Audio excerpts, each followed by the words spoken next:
Hello and welcome to 1 year of renovations on the journey of transforming our 70s house into our dream suburban homestead.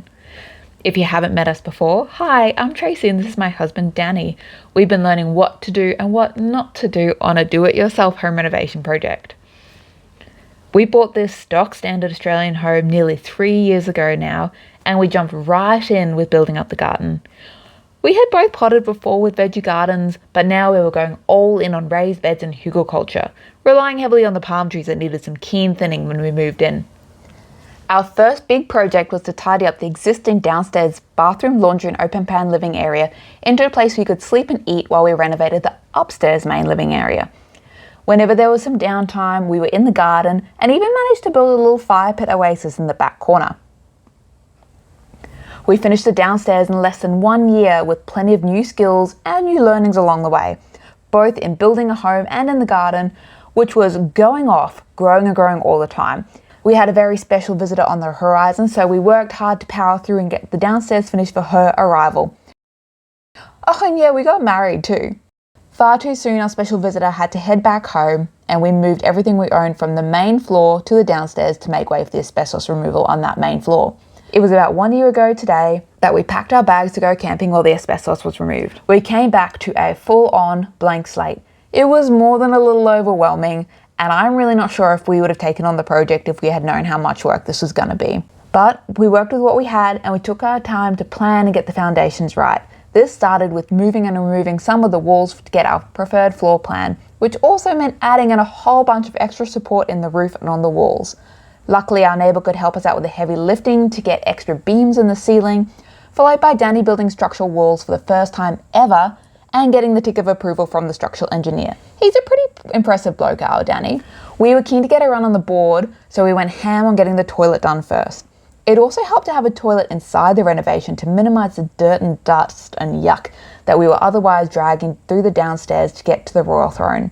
It all came together with the most beautiful light that ever did grace a home toilet. We quickly took a pivot and thought that before we get too far along, we should get the wooden floor sorted. Delusionally, I thought I would be able to sand and seal the whole house in 7 days. We even took the time off work so that Danny could replace the eaves while I did the floor. If you have ever had to replace eaves, we highly recommend hiring a professional for this one. It's like nearly 6 months later and the eaves still aren't finished. That may or may not be my fault because the things that are left are things that I have to do, but I always find something more interesting to do instead. Sadly, we had some flooding back in the downstairs during Cyclone Alfred, which put a halt to our work upstairs for a few weekends while we sorted out some temporary drainage and cleanup. Next up, Danny stoically spent weeks and weeks and weeks and weeks planing back the studs, packing them out, and then filling them with insulation so we could have a nice, straight, warm walls for the rest of our lives. Meanwhile, I was tackling the bathroom. This was hard work, dude, and it takes a lot of labour. I'd never really understood before why a bathroom renovation could cost so much until doing one ourselves. Like, if a professional is even twice as fast as us, they are so worth it. There was even one time when I was so deluded that I thought I would be able to get all the wall tiles done in 5 days.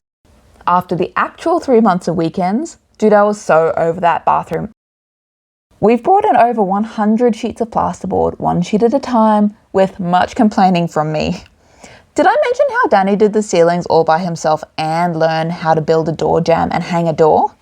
This guy.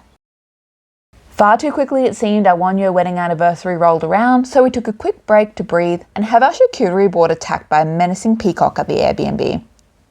Back to the house and back to the bathroom, we were getting onto some fun stuff like choosing red for the wall colour and installing a fancy special order cornice. Who knew that 2 millennials would choose nothing in grey? I mean, downstairs is green and blue, the bathroom is red, the toilet room is black, and the main bedroom colour is being revealed next week. So subscribe so you see what we chose. We were both elated and relieved when the bathroom was finally finished and looking her best self. Luckily, we've learned how to work well together, problem solve and compromise to make the dream a reality, and get each other through some of the bad days.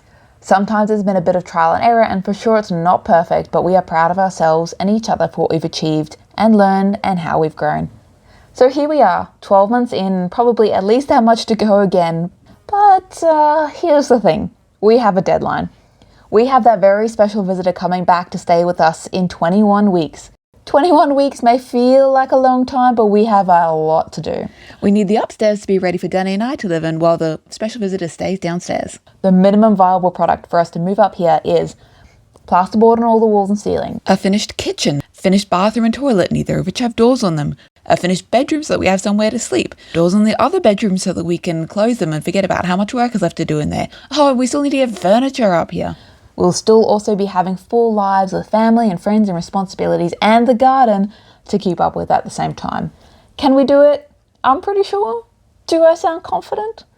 Let me know in the comments below if you think we'll make it, and subscribe for weekly videos to see us either succeed or fail.